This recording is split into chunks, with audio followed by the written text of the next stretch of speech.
হয়ে গেল। এই ফোনটা একটু দেখুন না প্লিজ। ওয়াও, আচ্ছা ম্যাম, আপনি কি মিস্টার রয় চৌধুরীর বন্ধু? কে মিস্টার রয় চৌধুরী?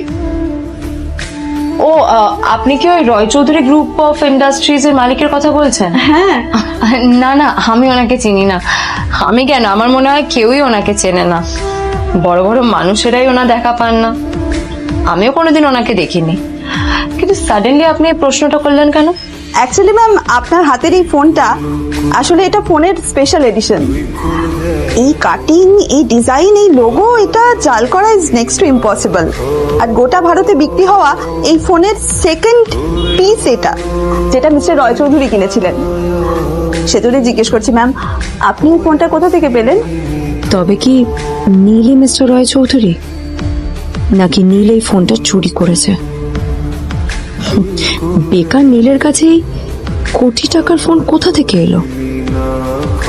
নীলের সত্যিটা তাহলে কি? আর ও যদি সত্যি বড়লোক হয়ে থাকে, তবে ওর নিজের শ্বশুর বাড়িতে খরচামাই ওই বা থাকে কেন? আদ্রিতা এসব কথাই মনে মনে ভাবছিল। তবে আদ্রিতার বিশ্বাস ছিল যে কোনো না কোনো মতলব করেই নীল এই ফোনটা আদ্রিতার জন্য নিয়ে এসেছিল। কিছুদিন পর আদ্রিতা সেই ফোনটার কথা ভুলে গেল। নীল সকাল সকাল ঘুরতে বেরিয়েছে বাইরে।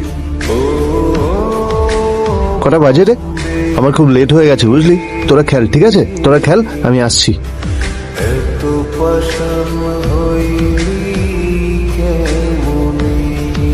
নীল, জল পড়ছে না কেন দেখো না।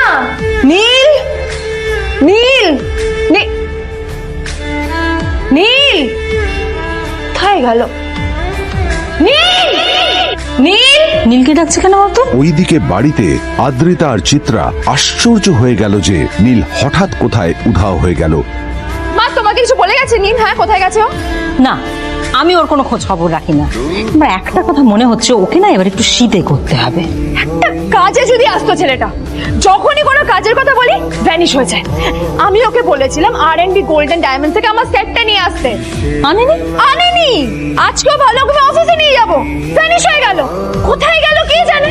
আমার ভাগ্যেই জুটেছে এরকম একটা ছেলে। এই যে তুমি কেন বিয়েটা দিয়েছিলে আমাকে? এটা আবার কি বলছিস? আমার কি দোষ? দেখ, ওই অসভ্য ছেলেটার সাথে বিয়ে দিতে চাইনি। যা করেছে তোর বাবা করতে, এটা আমার কোনো দোষ। তখনই হঠাৎ নীল সেখানে এসে উপস্থিত হলো, কিন্তু ও দুজনকে উপেক্ষা করে ভিতরে চলে যাওয়াই শ্রেয় মনে করল। এই যে লাট সাহেব ফিরলেন রাজকার্য করে। এদিকে এসো, তোমার ফাঁকিবাজির আলোচনাই এখানে চলছে। মা প্লিজ থাক, মা থাক, ভাল লাগছে না। এমনিতেই অফিসের জন্য আমার লেট হয়ে যাচ্ছে, আর বিজন আমার ওয়েটও করছে। বিজনের নাম শুনে নীলের মুখটা ফ্যাকাশে হয়ে গেল। আদ্রিতা নীলকে উপেক্ষা করেই বলল, আরে যে এই ছেলেটার মতো আর একটা ফাঁকিবাজ না তুমি পাবে না। তুমি কেন দাঁড়িয়ে আছো? এই যে শোনো শোনো শোনো শোনো, দাঁড়িয়ে আছো কেন? তোমাকে আমি বলেছিলাম R&B গোল্ড ডায়মন্ড থেকে আমার সেটটা তুলেছো, তোলোনি তো। এইটা চাই না আমার। তুমি আমার সাথে অফিসে যাবে, ফেরার পথে তুমি সেটটা নিয়ে আসবে। তোমার জন্য সবসময় লেট হয়ে অফিসে, তোমার জন্য রক্ত লাগে।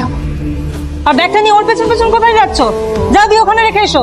নীল চিত্রার সাথে মাঝে মাঝে ঝগড়া করলেও তার স্ত্রী আদ্রিতার সাথে ও কখনো ঝগড়া করতো না। সত্য সব অপদার্থ।